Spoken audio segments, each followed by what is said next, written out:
I transmigrated, and somehow I ended up in the body of a completely unfamiliar middle schooler. There was a New Year's performance program list lying on the desk. Performance, solo singing. I chuckled. I used to be a top-tier idol who could sing, dance, and rap. Basically an all-around superstar, the kind of rich heir who would only inherit the family fortune if I slacked off too much at work. What a coincidence, huh? But just then, the class monitor, who had a pretty face, walked over to register the performance lineup. She glanced at me with disdain, clearly reluctant to even write down my name. She said, "You think just by copying Kale, I'll fall for you? A toad dreaming of swan meat. Give it up, you're not in her league." Copying who? I turned my head slightly, smirking sarcastically. I said, "Is that so? Then don't come crying to me later." Chapter 1. Feeling the rough skin on my right hand, I realized I'd been reborn and transmigrated. Who would have thought after a wire snap during a stunt shoot I passed out and ended up in the ICU? And now I'm sitting here in some unfamiliar high school classroom. I opened the phone and stared at the stranger's face on the screen, sighing inwardly. Disheveled, sloppy, and with a bit of a sleazy vibe. Nervously, I took off the glasses. Thankfully, although the eyesight was poor, the eyes were still spirited. The brows carried some heroic energy, some room for improvement. I'll fix this before the New Year's party. The next second, my desk mate muttered to her front desk buddy while doing problems, "I seriously don't know where that guy got the guts to sign up for the same performance category as Kale." Her friend replied, "Right. He sucks at studying, and he's completely delusional, doesn't even know his own level." I smiled and said, "I might not know my level, but I know yours. If you can mess up basic formulas, no wonder you've been stuck on that problem forever." She sneered, "Oh, please, as if you even understand the question. You just flap your mouth." Before she could finish, a workbook slammed down hard on my desk. My eyes followed the workbook upward. A chubby boy with a buzz cut, school uniform unzipped, and a silver chain around his neck came into view. He arrogantly said, "What the hell are you looking at? Do today's homework for me, and yesterday's. Hand it over." Wow, just how much of a pushover was this body's original owner? Seems like even random nobodies thought they could step on him. Being too nice just invites bullying. Good thing I've been born a fighter since day one. I was the alpha kid on the block. Tilting my head, I shot back sarcastically, "What's wrong with you? Missing a brain or missing hands? Want me to do your homework? Fine, call me Dad. If you sound sincere enough, I might do a couple problems for you." Chubby boy clearly hadn't expected resistance.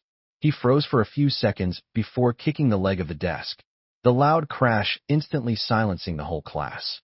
He planted both hands on my desk and barked, "What did you just say? Say it again." Chapter 2. With all the commotion, the class monitor, Clara, had no choice but to walk over to mediate. She put her hands on her hips and said to me, "Leo, don't insult your classmates." What the hell? The bully gets a free pass, but the victim gets scolded? So you don't dare mess with the little gangster, and instead you take it out on the nice guy? I stood up and looked straight at the disgusted Clara and said, "Didn't expect you two to be that close. Fine then, why don't you do his homework for him?" I shoved the workbook in front of her.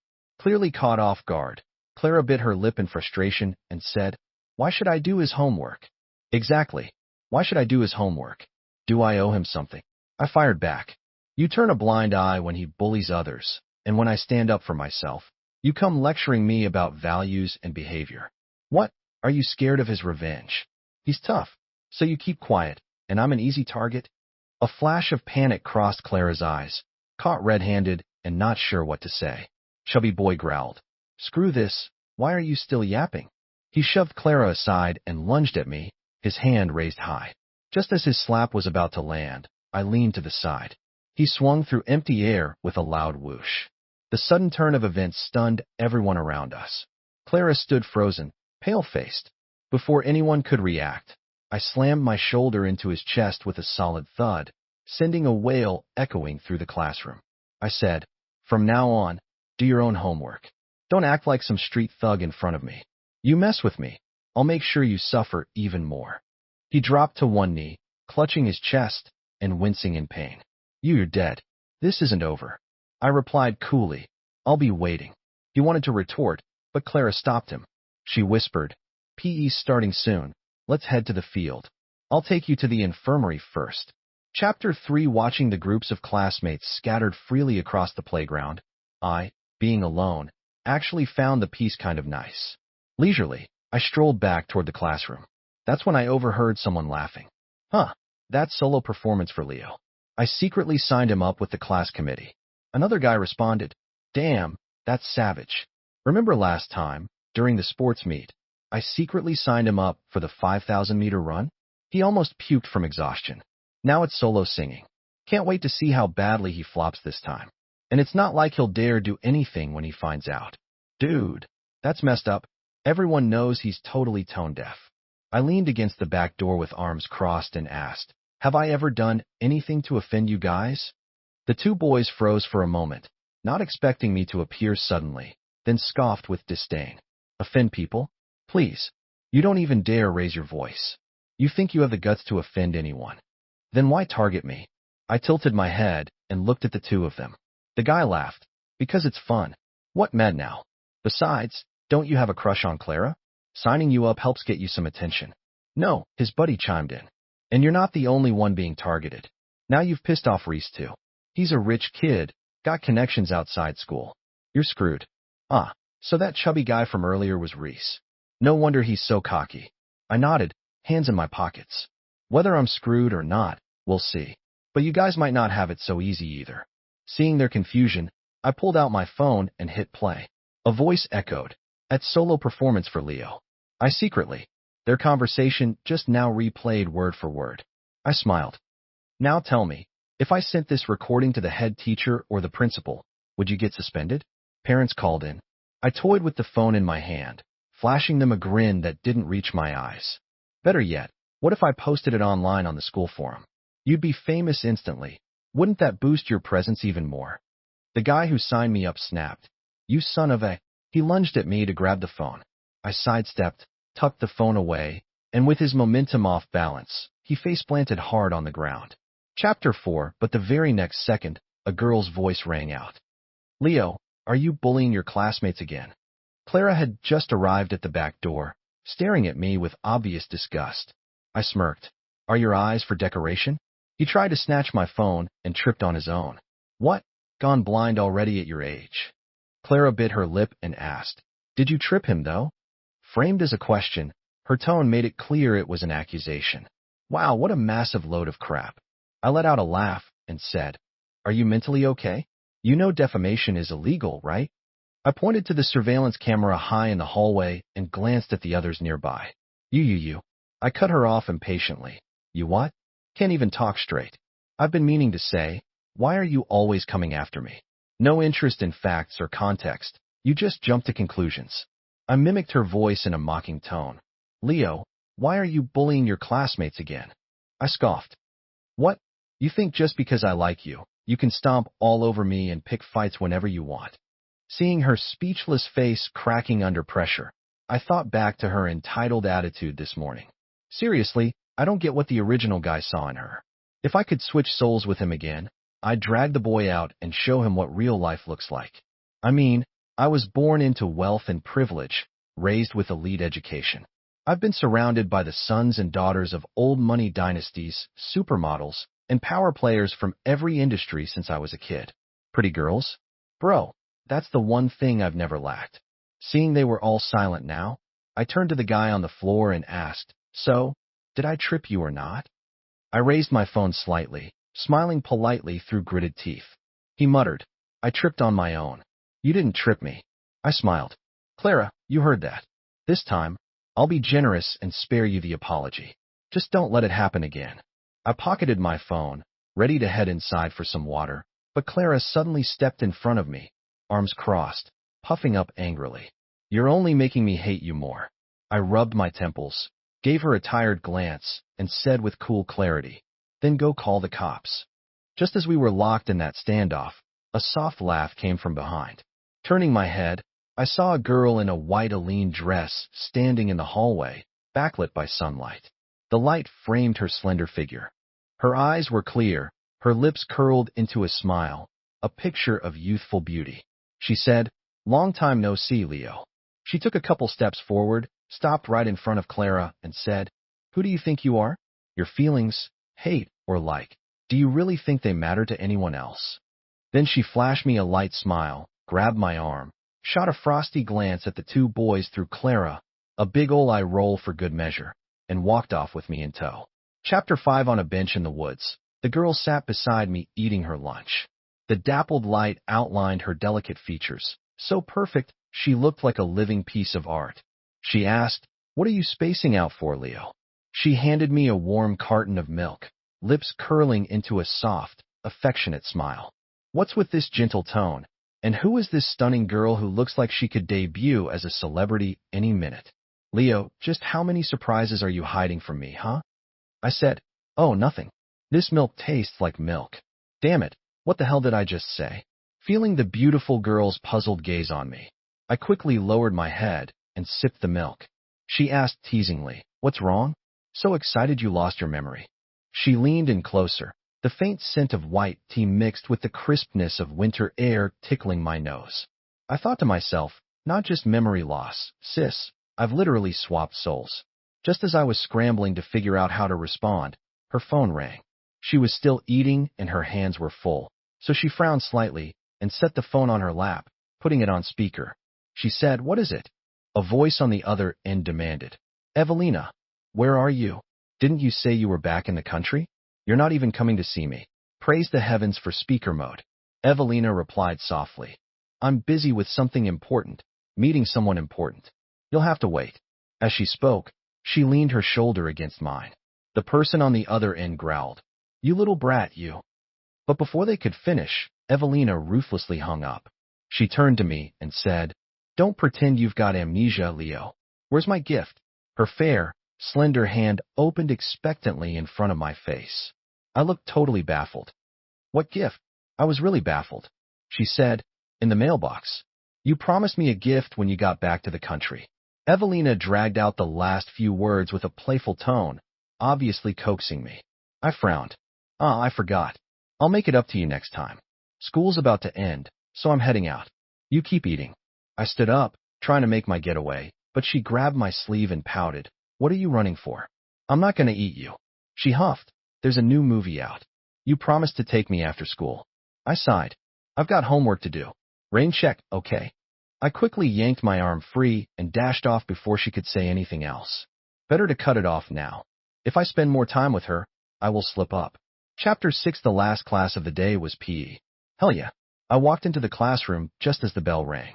The homeroom teacher handed out the homework, gave a big wave, and boom, school was over. I packed my bag and bolted out of the classroom and out the school gate. Wait, where does Leo even live? This soul travel glitch is insane. Don't novels usually give you some of the host's memories or something? Nothing at all. "Leo." I looked up toward the voice. A woman with a low ponytail and plain clothes waved at me gently. That loving expression, that maternal glow. No doubt about it, this must be Leo's mom. "God, you do love me," she said. "Leo, go start your homework. I'll call you when dinner's ready." When we got home, Mrs. Lynn set down the keys and walked straight into the kitchen with a bag of groceries. I stood in the living room, taking in the small apartment. The evening light poured through the window, falling onto the faded floral sofa cover. The space was barely big enough for two people. An old TV sat against a bare white wall, looking especially lonely. I entered Leo's room. One bed, one cabinet, one desk. Everything was crammed and tight. The sheets were worn and patterned, faintly scented with laundry detergent. All the daily items only came in twos, for Leo and his mom. Sitting down at the desk, I let out a long sigh and pulled a wrinkled 5 yuan bill from the pocket of my school uniform. I wasn't worried about grades, but how's a broke guy supposed to stage a comeback? As I wallowed in despair, my phone lit up with a news alert. The headline read, "Latest update. Alex, heir to the Starshine Group and popular celebrity, remains in critical condition after 3 days in the ICU." On the same day of the accident, Iris, heiress of the Mars Group, flew back from abroad and rushed to the hospital immediately. Iris is back? That lifelong rival I've been bickering with since we were kids? Staring at the headline, I felt a strange inspiration wash over me. Well, looks like a golden rainstorm's about to fall. I picked up the old phone from the desk and dialed a very familiar number. Chapter 7. Who is this? Hearing that familiar, cool tone voice, I took a deep breath and said, "Hey." Beep, beep, beep. Speechless, hung up. Yup, still that same princess attitude. I called again. "Iris, don't hang up. It's me." Click. Hung up again. Fair enough, she has no clue who I am. Try it again. "This number is busy, please try again later." Damn, she blocked me. I called out to Mrs. Lin. "Mom, can I borrow your phone for a sec?" Leaning against the door frame, I gave her an awkward smile. "Hello, Iris. I've got insider info about Alex. If you hang up on me again, you'll never find out." I blurted it out fast and firm, full of menace. There was a pause. Then that same cool and detached voice came through. "What do you want?" I smirked. "Well, I'll only say it in person. Come meet me. Pull up that number I just called from." I gave Iris the location and hung up. The old clock on the desk ticked away the minutes. Outside, daylight faded into dusk. I casually picked up a workbook from the desk and flipped through it. This question, this solution. I slowly sat up straight. Buzz, buzz, buzz. The phone vibrated, a message from Iris. "I'm here." I grabbed the keys, told Mrs. Lin I was heading out, and left the house. Across the street, a tall woman with flawless makeup stood in a cream-colored trench coat. Her hair was tied up, showing off the curve of her neck.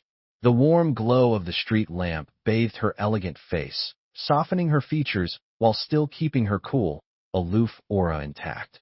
I swaggered over, waving a hand. "Hey, Iris." Up close, I noticed how her perfectly painted face couldn't hide the weariness beneath. There were faint shadows under her eyes. She said coldly, "You've got 3 minutes. Start talking." She frowned, looking at me like she already regretted showing up. I cleared my throat. "Okay, so what I'm about to say might sound crazy. Please stay calm." Iris raised an eyebrow. "Go on." I scratched my head. "I'm actually Alex. My soul is in this body." "Alex's soul?" Iris gave me a blank stare. I lowered my head and sighed. "Knew you wouldn't believe me." "Keep going," she said. I snapped my head up. "You believe me?" "Just continue," she replied. I said, "The day my harness broke during that stunt, I blacked out. When I came to today, I was in this body. Someone even signed me up for some ridiculous solo performance, and I met a girl named Evelina." I shrugged and explained everything in detail. Worried she wouldn't believe me, I quickly added, "I had a golden retriever named Princess Ollie. Your family had a border collie named Skinny Dog Wimpy. Alex N. Bells. When we were 17, we went to watch a meteor shower. You made a wish for a grand romantic wedding. Then you asked what I wished for, and I said I wanted to be a monkey on Mount Aim in my next life, stealing food from tourists and slapping people. You told me to go fall off the mountain." Iris's lashes trembled ever so slightly. I continued, "You've got a small mole on your waist and a heart-shaped birthmark on your inner thigh." Before I could finish, Iris threw herself into my arms and hugged me tight, refusing to let go. I could only gently pat her back to calm her down. She asked softly, "When will you get back into your real body?" "I don't know yet," I said. "But right now, I've got more pressing matters. I need a favor." "What kind of favor?" "Lend me some money. Once I get back in my body, I'll pay you back double." No sooner had I finished than a glowing black card landed squarely in my palm. Iris lifted her chin and said, "No need to pay me back. It's the first time you've ever asked me for help. I'm quite enjoying it. Look at that smug tone." I grinned. "Thank you, Miss Lin. As a token of appreciation, I promise not to insult you anymore. And even when you insult me, I'll try really hard not to talk back." I smiled like a total kiss-up, holding the card. She rolled her eyes. "Uft, your mouth is full of crap. Every word you say is a lie." She added, "Let's hope you remember this piece of crap you just said today." My friends, this proves one thing. Some people are born to be roasted. But for the card's sake, I let it slide. Besides, tomorrow's Saturday, I've got things to buy. I tucked the card carefully into my pocket and suddenly remembered that workbook back in the room. Frowning, I said, "There's something off about this Leo guy too." Iris cut me off. "Let's talk inside. It's freezing out here. I can't take it." "Wait a minute. Since when does she get all cutesy?" I set my coffee down and said, "I was just looking at Leo's workbook at home. Almost every answer was right, but the one at school, full of mistakes, lower-level answers." I looked seriously at the stunning girl across from me. Iris parted her lips and said, "Looks like he was too good, attracting the wrong kind of attention." I smiled. "Well, I want to see who's been acting like a king. I'm not just taking the solo performance. I'm taking top rank in the whole grade, the rank that should have belonged to Leo. Iris looked at me and suddenly let out a low laugh. What's so funny? I asked. You don't believe in me? You think I got those top grades before by luck? She said, It's not your grades I'm laughing at. Iris turned her head, gaze softening. She said, It feels really good to know you're still here. The heating in the cafe was cranked up, and yet staring into Iris's eyes, I felt like I was standing in a furnace, heat rising uncontrollably, impossible to describe. I said, Of course I'm still here. Bad pennies always turn up. I'll outlive you, guaranteed. I'm out, see ya. I got up and rushed off. My heartbeat was all over the place. Whether from running too fast or the air being too warm, I wasn't sure. Chapter 8. On the first weekend after I transmigrated, I made several trips to the mall. Sunday night, staring at a pile of top luxury streetwear, I picked the flashiest outfit and put it on. The first battle was about to begin. The moment I stepped out of the luxury car and walked onto campus, I could feel all eyes on me. Perfect. This aura, I nailed it. You. My desk mate's pupils shrank as she pointed at me, stammering for ages without saying a word. The usual noisy chatter before morning self-study instantly died down when I walked into the classroom. I smiled and asked, What's wrong? Feigning confusion, I looked at her. Before she could respond, the bell rang and the homeroom teacher walked in with a smile. Our eyes met by accident. She was visibly startled, then quickly looked away and instructed the class rep to lead the reading. I knew exactly why everyone was reacting like that. I thought back to the reflection I saw in the mirror before leaving home. No more thick glasses. My eyes were bright and piercing under the contact lenses, like deep pools hidden beneath a snowy veil, dark, calm, and intense. A chic haircut by a top stylist framed my face perfectly. The sharp lines, neat trim, and clean edges highlighted my features even more. My already well-defined facial structure now seemed sculpted under the light, minimalist but striking, so clean it bordered on restraint, yet with an unshakable presence. And this was only the first step in my glow-up, from a loser to a legend. The petite group leader with slightly oversized glasses came over, hugging a stack of homework. In a soft voice, she said, Leo, about the weekend homework. Smiling, I handed it to her. Here you go, I said casually. She bit her lip, glanced at me shyly, then quickly looked down and took the homework with a blush. But just then, my desk mate muttered in a mocking tone, Wow, Leo, you really know how to fake it. But I'm curious, coming from a poor, single-parent home, how do you suddenly get all fancy? Did your mom land a sugar daddy, or did she just start working the night shift? Her tone was venomous, her face full of disgust. No wonder she was Kale's #1 fangirl, ready to say anything to defend her idol. Her nasty words made my brows furrow and my gaze turn sharp. I replied, You're just a teenage girl, yet your words are this vicious, and your mind is already that filthy. I can't help but wonder, what kind of environment do you live in to make your brain reek like it's full of shit? Maybe she wasn't used to people glaring at her like that, or maybe no one had ever called her out so directly. Her small eyes behind those glasses started welling up with tears. Anyone walking in would have thought I was bullying a poor girl. I smiled and said, Go on, cry louder. Better make a scene and get the whole class and teacher over here. I'd love for everyone to hear exactly what you just said. Let's see if the homeroom teacher won't call your parents in. Scared stiff by my words, she immediately shut up, wiped her tears, and slammed her head down on the desk, not daring to provoke me again. Chapter 9. The next 2 classes passed peacefully. Then Clara came over to my desk, clearly stunned. Leo, she said, the homeroom teacher wants you in the office. I glanced up at her, acknowledging without a word. As I entered the office, I immediately saw Evelina leaning against the wall, talking to a teacher. I ignored the look she shot me and went straight to the homeroom teacher. She said, Leo, no need to be nervous. I just wanted to ask, did you hand in the answer sheets for the math and physics workbooks? The young homeroom teacher smiled warmly, her tone gentle. No sooner had she finished speaking than the 2 teachers next to her, math and physics, turned to look at me. So this was about yesterday's homework being too accurate. They thought I cheated. I said, I did hand them in. The class reps collected them by group. If I hadn't, the group leader would have already reported me. I met her gaze squarely and replied with firm clarity. Before the homeroom teacher could respond, the middle-aged physics teacher jumped in. Leo, did you happen to buy the same workbooks on your own? She was asking, but really it was an accusation. Sheesh, copying answers feels good now, but let's see what you copy when the monthly exam rolls around. She clearly wasn't done venting and cut me off to push her narrative. Once people form stereotypes, they slap labels on you that no amount of effort can peel off. I said, Teacher, I didn't buy the same workbook and I didn't copy any answers. I did the homework myself. If you don't believe me, give me a problem. I'll solve it on the spot. I looked calmly at her, despite the suspicion in her eyes. Caught off guard, she flushed with embarrassment and snapped. What's with your attitude? She didn't finish. The homeroom teacher stepped in quickly. Nobody's accusing you, she said. They're just checking. As long as you didn't copy, that's fine. The monthly exam's coming up, so do your best. Now get back to class. I said nothing more, thanked her, and left the office. Evelina caught up to me. Not bad, Leo. You stood your ground today. After school, don't walk too fast. Wait for me so we can go home together. With that, she ran off without waiting for a reply, her ears burning red. Chapter 10 Leo.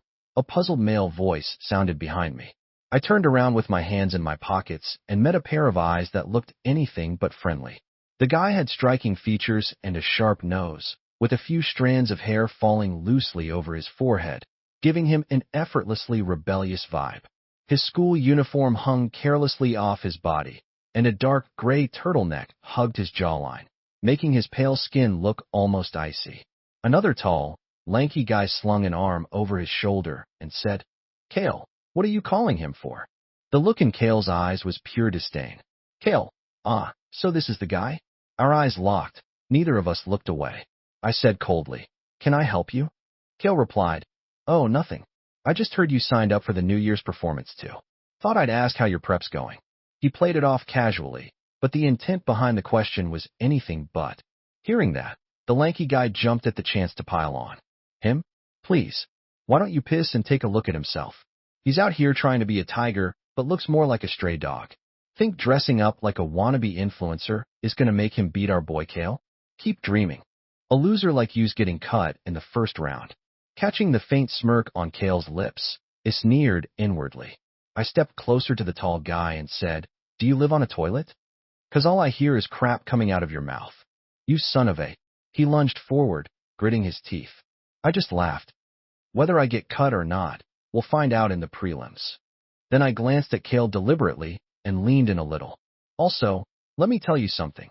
Some people win simply because they've actually got the skills, not just because they've had someone clearing the path for them.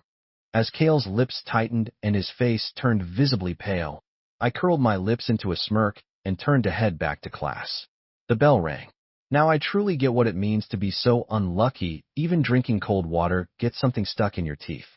Just pissed off the physics teacher last period. Guess who's teaching this one? Leo, come up here and solve this problem.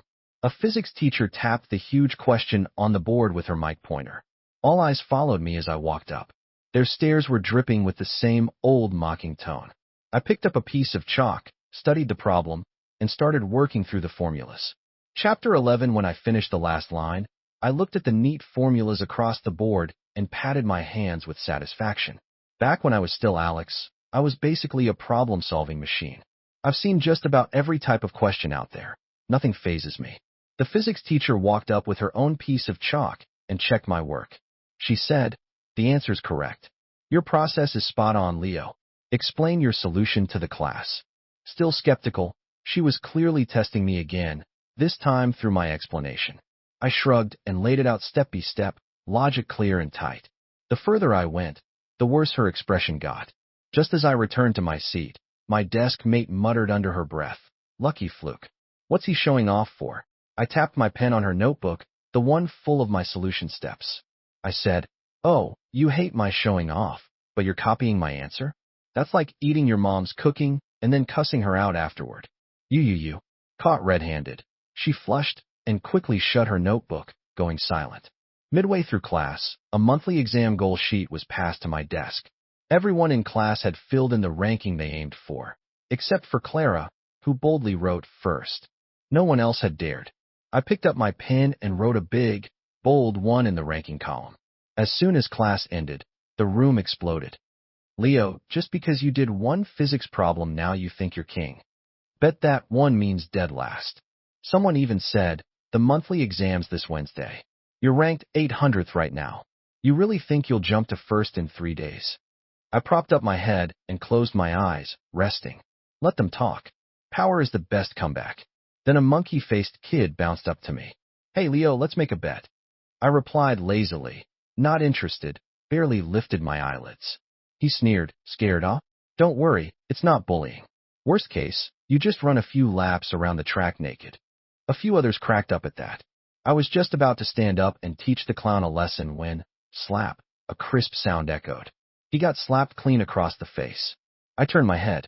Evelina was standing there, eyes blazing, face flushed, breathing hard, her eyes rimmed red. If you don't know how to talk like a decent human being, she snapped, I don't mind teaching you. The guy looked like he'd been struck by lightning, frozen in place amid everyone's stunned silence. I said calmly, I'm not betting with you not because I'm afraid, but because you're not worthy. You don't even qualify to be my opponent. Chapter 12 Leo. After school, someone called out to me, and I paused mid-step. Turning around, I saw Evelina, usually loud and confident, walking over with her brows furrowed. What is it? I asked. She huffed. Didn't I tell you to wait for me? Why do you walk off on your own? And can you please stop being such a pushover? Don't you know that being too nice gets you trampled on? I rolled my eyes. Pushover? How am I a pushover? I shrugged. Honestly, ever since I transmigrated, I've been handling problems on the spot. No time like the present for payback. Evelina stomped her foot. You seriously drive me nuts. That guy earlier talked trash about you, and you just let it slide. If I hadn't stepped in, you'd probably still be cowering. As she angrily reached out to pinch my arm, I grabbed her wrist. Hold on, I said. Let me explain. But before I could finish, a crowd approached us. This way, Miss Lynn.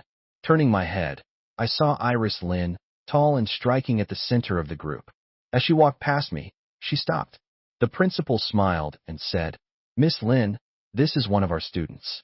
Come on now, introduce yourselves. He gestured for us to greet Iris. I sighed and said flatly, Hello, I'm Leo from Class 2, Grade 11. It's an honor to meet you. The principal nodded approvingly, like I was a star pupil.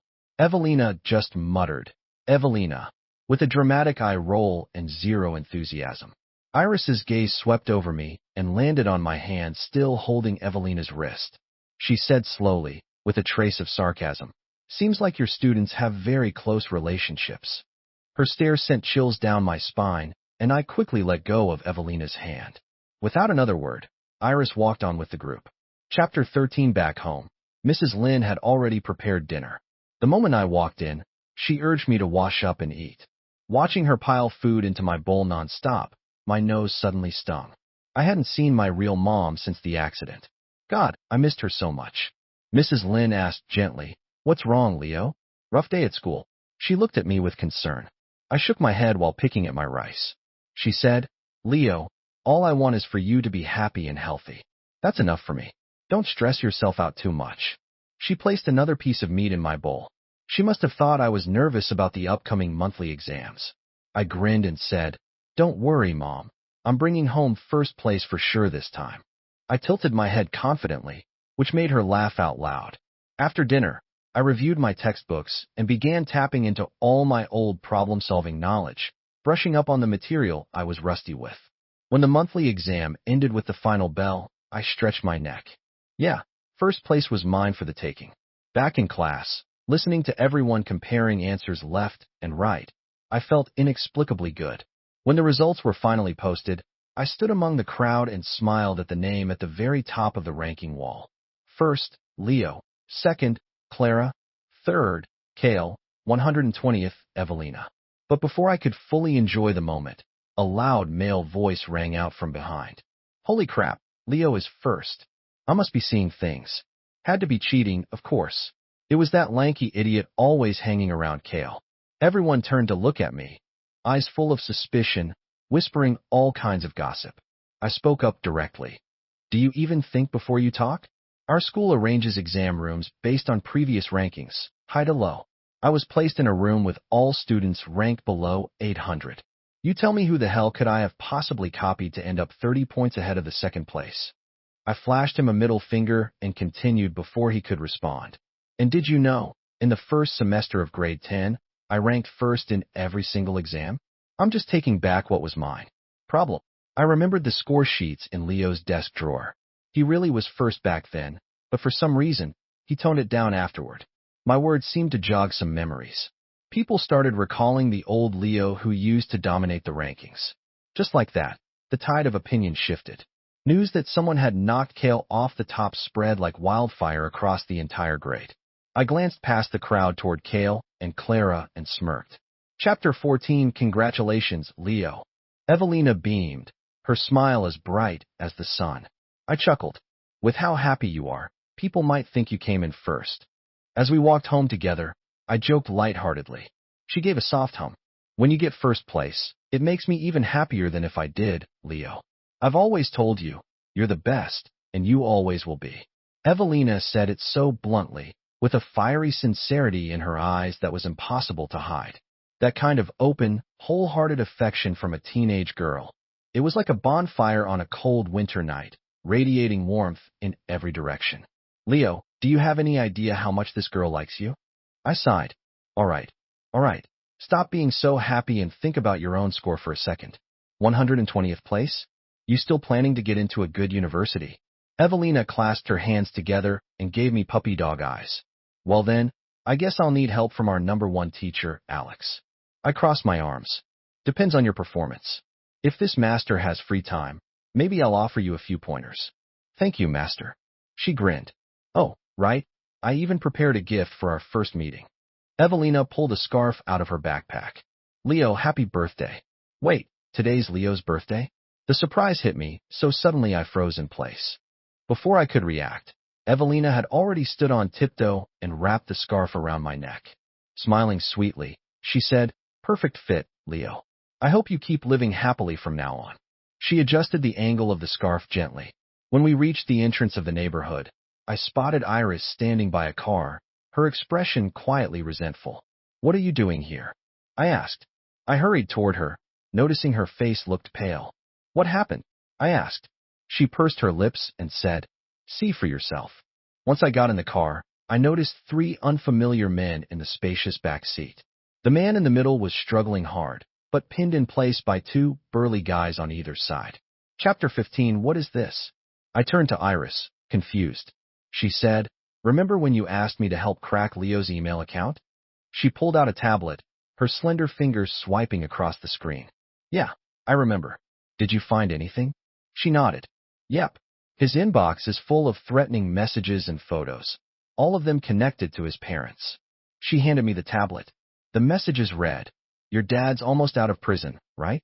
If you don't behave, I'll tell him where you and your mom are living. Remember her screams when she got beaten? Did you behave this time? Don't go doing anything stupid or your dad will find you both in no time. Why is a burden like you even alive? Your mom got hurt because of you. How can you smile? If I were you, I'd be dead already. Each message was crueler than the last. There were also graphic, bloody photos of someone being beaten. Iris explained, Leo's dad was a violent alcoholic and gambling addict. After his mom finally divorced him, he kept threatening and harassing them. 2 years ago, he got locked up for assault, and he's still in prison now. I stared at the gruesome photos, frowning. She continued, After he was locked up, Leo's mom moved. Leo got accepted into a new high school. I was still processing everything while trying to piece together the timeline. Okay, so he started school. First semester everything was fine. But then his grades tanked in second semester, and that's when the threat started. Something changed that term. What happened? Iris smiled faintly. Second semester of 10th grade, Kale transferred in. Kale. She nodded. Then I tracked the IP addresses behind the threats and found him today. I caught him pacing around your building with a package, so I brought him in. Package? I asked. Show me. I held out my hand to Iris. She looked reluctant. Give it, I said firmly. She finally nodded at the man in black. He handed me a box. Even though I'd braced myself, the shock still hit hard. Inside the box was a severed hand, dripping with fake blood. It was a prop, sure, but the realism rivaled any movie set special effects. From the second semester of 10th grade to now, Leo had been living under this kind of fear. He was only 16. I exploded. What the hell is wrong with you? How can you do something like this to a kid? No, I'm still just a kid. How could you? I hurled the box straight at the man in the middle. He flinched hard, clearly shaken by the fake hand. It was Kale. He paid me to do it. I was just his errand boy. I'm sorry, Leo. I shouldn't have done it. Please have mercy. The man was so rattled he hadn't even realized Iris and I had been talking about him the whole time. Clenching my fists, I ground out. Kale won't get away with this, and neither will you. Suddenly, Iris laid her hand gently over my fist. Softly but firmly, she said, "No matter what you decide to do, I've got your back." Chapter 16. After the monthly exam, Kale requested a leave of absence. He didn't show up again until the preliminary selection day for the New Year's performance. The room was packed with candidates for the audition. The moment Kale and I locked eyes, the hatred in his gaze could no longer be concealed. "Leo," a teacher called my name. Everyone in the room turned to look at me. Their eyes were full of schadenfreude. I took a deep breath, walked to the center of the stage, and handed over the music USB. The next second, the music blared. Ring, ring, ring, ring, ring, ring, ring, banana phone. The crowd erupted in laughter. The teacher was speechless. "Leo, what's going on with your music?" The selection teacher frowned. I said, "Teacher, I won't be using any music. May I sing a cappella?" I calmly raised my hand. She replied, "Go ahead." I lifted the microphone. My Adam's apple moved slightly as my voice began to flow. It started low and warm, like a ray of winter morning sunlight slowly cutting through the fog, gently lifting the arc of the melody. Then the high notes rang out, clear and soaring, yet light as a breeze, gliding across the surface of a lake without leaving a trace. When the song ended, everyone stood frozen in place, silent, until the selection teacher began clapping, and then the applause exploded. Someone said, "Did I hear that right? That was Leo singing." Another chimed in, "Oh my God, that was Leo? That was insane." Someone else added, "And that was without music. Imagine if he had backing tracks." Just moments ago, these same people were mocking me. Now they were all in awe. Only Kale's gaze remained fixed on me, as if he wanted to tear me apart. Chapter 17. Leo, why do you insist on pissing me off? Kale and I stood face to face in the large rehearsal room. The preliminary selection had ended, and we were the only two left. I smirked. "Piss you off? I don't think I did anything, did I?" I spread my hands provocatively, smiling with disdain. As expected, Kale was enraged. He stepped in close and growled, "A piece of trash like you. What gives you the right to steal my spotlight? What makes you think you can compete with me? Someone as lowly and shameless as you should rot in the dirt with your whore of a mother. People like you should never rise above the mud." I caught his raised hand mid-swing and said, "Kale, watch your mouth." He sneered. "Hey, I wish you'd just disappear from this world." I asked, "So, to stop me from topping the exam rankings again, you sent threats to my email? Pictures of violence? Bloody packages?" I fanned the flames of his rage, luring him to confess. He gritted his teeth. "I don't just want to keep you from being top scorer. I want to make sure you don't even dare to apply to university. Think about your mom. If you do get into college, she'll be harassed, threatened constantly, living in fear.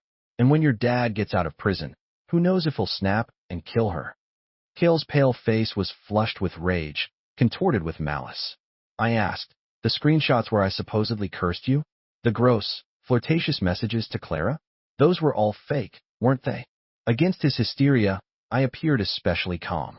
After digging through Leo's email, I learned he never had feelings for Clara. He had only maintained continuous conversations with Evelina, and those bullying screenshots, they weren't his words at all. Kale admitted, "Yeah, I faked all of it. I wanted everyone to hate you. I wanted your life to be worse than death." His shoulders trembled with laughter. I tilted my head and shouted toward the space behind him, "You all heard that, right?" Kale spun around in panic. I said, "Not there. Over there." I pointed to a hidden pinhole camera in the corner of the room. Our entire conversation's been recorded. Oh, and one more. This was broadcast live to the whole school. His face went pale. Impossible. How could you possibly control the school's multimedia? Of course, Leo couldn't have, but Iris, the daughter of the Lin family, The one who donated money to the school, she definitely could. All the principal had to do was turn on the system. By the time they realized what was playing, it would have been too late. I said, Kale, no one ever tried to steal your spotlight, and no one has the right to stop others from shining. Since you enjoy tormenting others so much, enjoy the feeling of being buried in spit and contempt. Take care of yourself now. I leaned in and whispered into Kale's ashen face. Chapter 18. Kale didn't show up on the night of the performance. After the live stream, he was expelled from school. His family's company also lost several major clients. Evelina, after learning the whole truth, clung to me and cried uncontrollably. Even those who had once treated me harshly were now warm and friendly. A classmate came over with a checklist and urged, Leo, you're up next. Hurry and get ready. I replied, on my way. Standing center stage under the spotlight, I opened my mouth as the music began. My voice rippled out like the first wave on a still lake, calm yet resilient. When the high notes came, they rang out clear and pure, like wind sweeping through a corridor, stealing the breath from everyone's lungs. As the final note faded, I opened my eyes, my gaze steady as water. I bowed slowly to the audience amid thunderous applause. I looked at Iris seated in the front row. When I returned backstage, I found Evelina, who was supposed to be watching the performance, sitting in my spot. What are you doing back here? She replied, I came right after hearing you sing. Let's go grab some late-night snacks. We don't need to regroup afterward anyway. I said, hold up, I need to change my clothes and shoes. I turned, carrying my things to the changing room. Sitting in the snack bar, biting into a skewer of grilled meat, I felt like I had been reborn. She said, you barely ate all day prepping for the performance. Eat more, and don't worry, it's my treat. I looked at the table full of food and quickly waved her off, stopping Evelina from ordering more. After we'd eaten our fill, we walked the path home. I frowned. If you've got something to say, just say it. You've been hesitating for like 10 blocks. I turned to Evelina. She bit her lip, clearly embarrassed, then said, once the performance ends, finals are coming. I wanted to ask if you have any plans for winter break? Maybe we can go to the amusement park together? Just as I was about to say yes, a group of people blocked our path. Chapter 19. Leo, remember me? Long time no see. Reese, the guy who used to beg me to do his homework. I said, didn't you transfer to another school? I glanced at the group of over a dozen people standing behind him. Alarms went off in my head. He sneered, transfer? All thanks to you. Not sure what kind of tricks you pulled, but you screwed up several of my dad's business deals. He had to transfer me overnight. Reese rubbed his round head, clenching his back teeth. I replied, you transferred because your bullying got exposed. You're not innocent here. I subtly pulled Evelina closer. Reese's expression twisted, clearly hit where it hurt. He shouted furiously, I'm not here to talk tonight. Get him. Run. I shouted without hesitation. I grabbed Evelina's hand and bolted. Keep running. Let's see how far you get. Reese chased us with a baseball bat in hand. The circle of people closed in. Evelina and I braced ourselves to fight. Get him, Reese yelled. With that, the group surged forward, bats swinging. I fought while shielding Evelina. She dodged while landing some solid kicks, but in a moment of distraction, someone struck my back with a heavy blow. The pain brought me to one knee. As a second strike came down, Evelina suddenly dove to shield me, and everything went black. When I opened my eyes again, I was lying on a hospital bed. Iris sat beside me. You're awake? Anything feel off? She asked. I shook my head and immediately asked about Evelina. She's fine, Iris said. She's in the next room. She'll be discharged in a couple of days. Noticing something off in Iris's expression, I asked, did something happen? Iris was silent for a long time, then spoke as if bracing herself. When I arrived last night, Evelina had collapsed and you were clinging to me like a madman, begging me to save her. Wait, when Iris arrived, I was begging her to save Evelina? I had no memory of that. I was unconscious at the time. Could it be? She nodded. That's right. Leo's soul is still inside this body. Last night, he surfaced briefly. Iris confirmed my suspicion. What the hell? 2 souls in one body. Chapter 20. It had been more than 2 weeks since Leo's soul last surfaced. No further signs since. Meanwhile, rumors began to spread that my body was in critical condition. The day finals ended, snow began to fall. The first snow of the year in city, it came unusually early. I kept my promise to take Evelina to the amusement park. Sitting atop the Ferris wheel, we gazed down at the city lights while snowflakes drifted around us. For some reason, I suddenly missed Iris. Leo, Evelina said beside me, staring out the window. What? I turned to her, puzzled. She turned her eyes to me and suddenly smiled softly, with a hint of sadness. Maybe I should be calling you by another name. What did you say? My voice trembled. You're not Leo, are you? She looked at me, but nodded at me exactly, as if seeing someone through me. I gave the faintest of nods. Her smile grew a little bitter. When did you figure it out? I asked. She replied, from the beginning. The first time I saw you, I knew you weren't him. Evelina ignored the shock on my face, continuing in a soft murmur. Leo never wore his heart on his sleeve like that. Whether happy or sad, he always kept things to himself, always so careful with his words. She went on. Leo used to help his mom run a wonton stall back in middle school.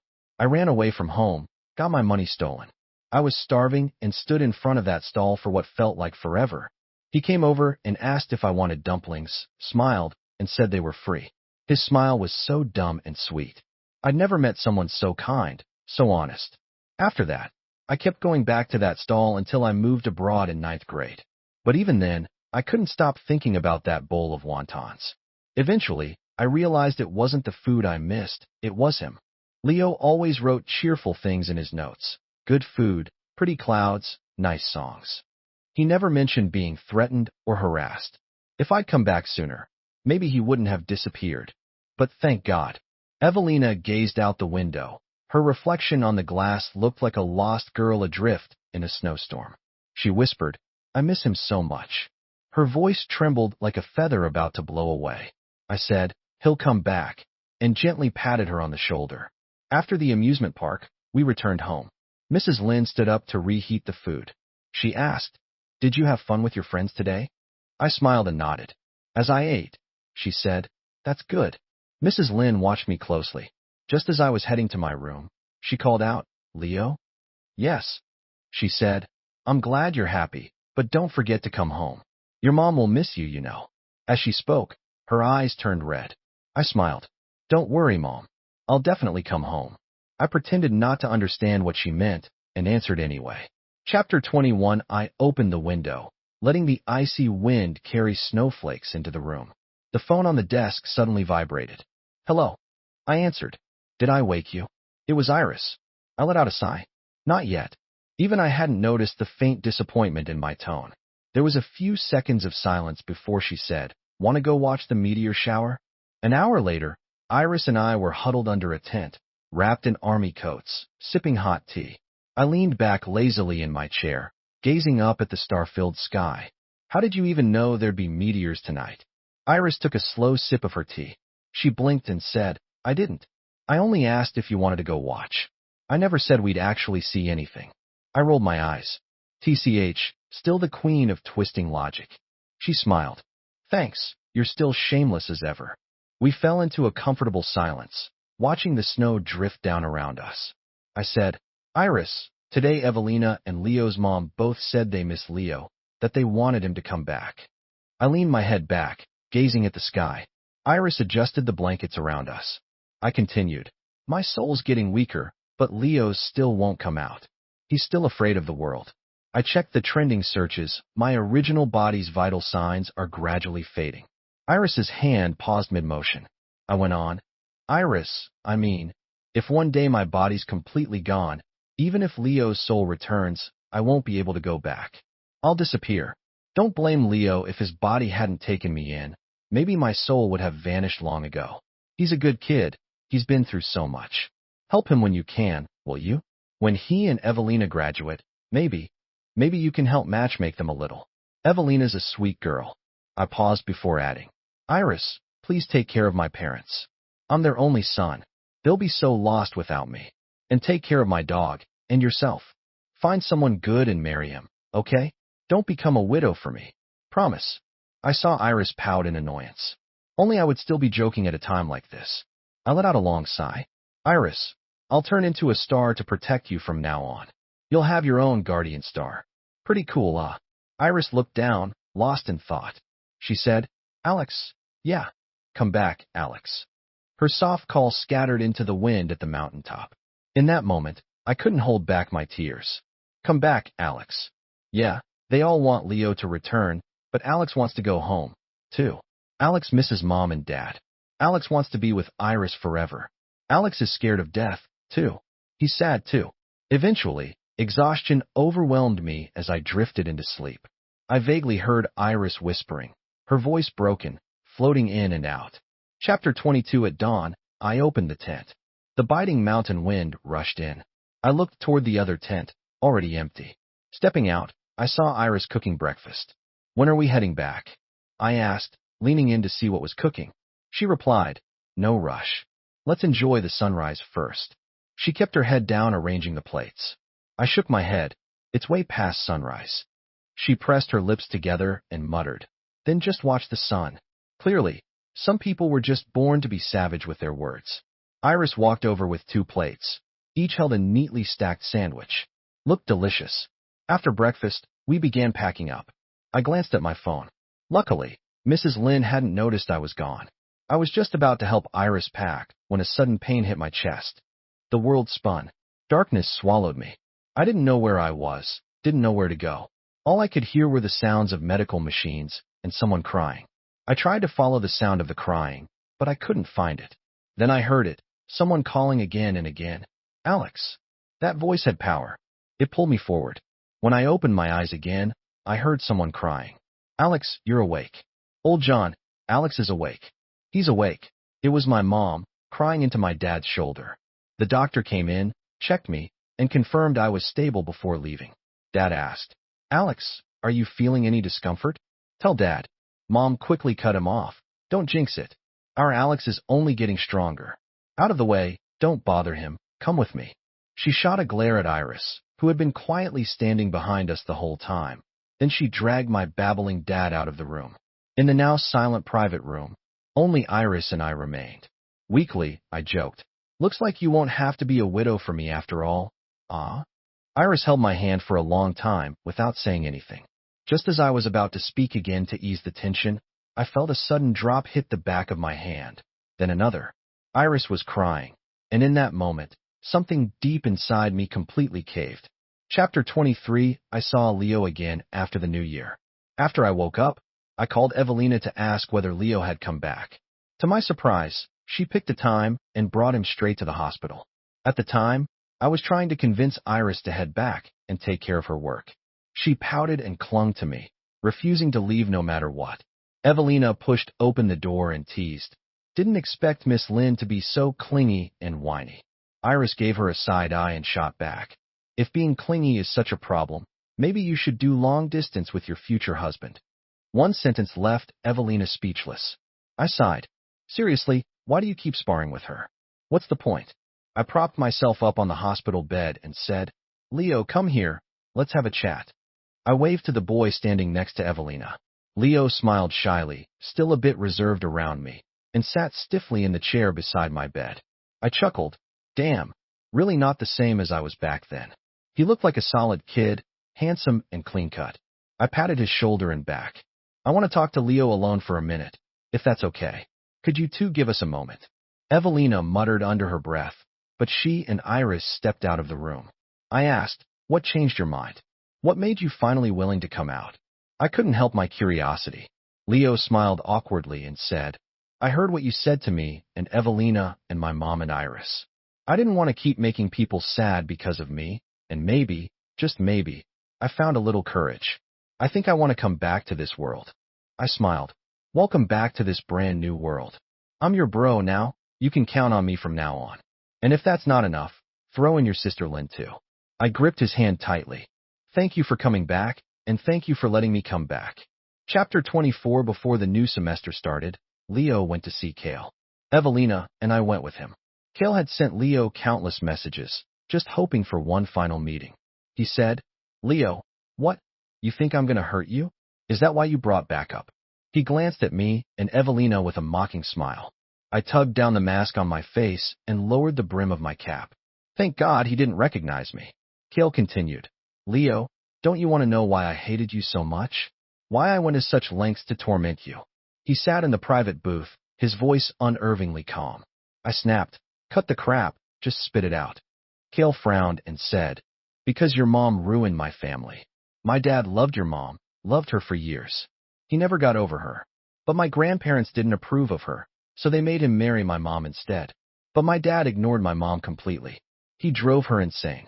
His bookshelf was full of photos of your mom. My mom went to confront your mom about it.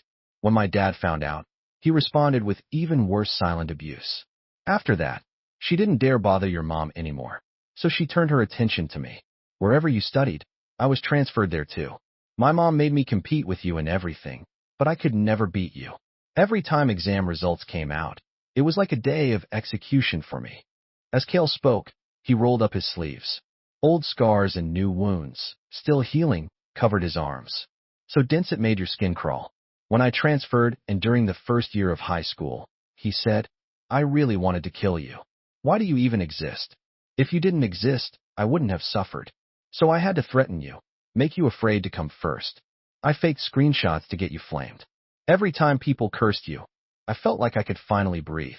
Leo, we probably won't see each other again. If you want to hate me, go ahead. Kale said that like he had spent all his strength just getting the words out. Leo gave a faint smile and said slowly, the one who messed up your life was your mom, and your mom's life was ruined by your dad. Why did all of that end up being taken out on us? Your dad may have liked my mom, but she never returned the feeling. She always kept her distance. Why should that become an excuse for you and your mom to hurt us? And no, I won't hate you. You're not worth that. But when you lie awake at night, does your conscience rest easy? Do you think walking away will erase the pain you inflicted on innocent people? You'll never escape the label of a bully. Don't delude yourself into thinking you can outrun the judgment of humanity or your own conscience, assuming you have one. Leo's voice was calm but powerful, each word steady and firm as it echoed in the room. He stood tall, his expression proud and unflinching. Leo had finally stepped out of the shadows. Chapter 25. Still shaken by what had just happened, I jumped into the car and immediately started telling Iris everything. While I was at it, I absolutely sang Leo's praises. You should have seen him. Damn impressive, I said.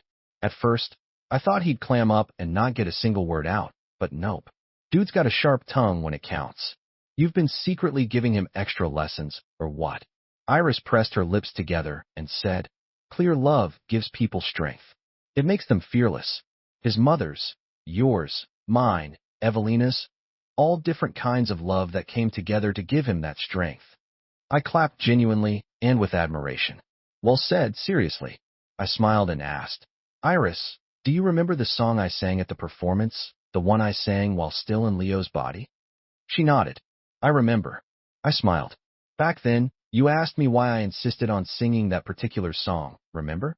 I remember, she said. I found a comfortable position in my seat and said, actually, before I performed, I visited the hospital. I didn't see my body, but I overheard the nurses talking. They said I was in bad shape, might end up paralyzed, maybe even lose my ability to speak. My first thought was, no way. I promised Iris I'd sing that song. I planned to confess to her with it. I wanted her to hear it after she came back to the country. I grinned brightly. But in the end, I did get to sing it, even though it was through Leo's body. I'm satisfied. You're satisfied too, right, Miss Lynn? Iris let out a soft laugh and happily replied, yes. I said, Iris, I want to go behind the scenes from now on. She nodded. Okay. I said, Iris, I want to study film directing. She replied, okay. I said, Iris, I want to travel. She said, okay. Then I asked, Iris, will you marry me? Without a second of hesitation, she said, yes, I will. Clear love, steadfast trust. Enough to withstand any storm the world throws our way.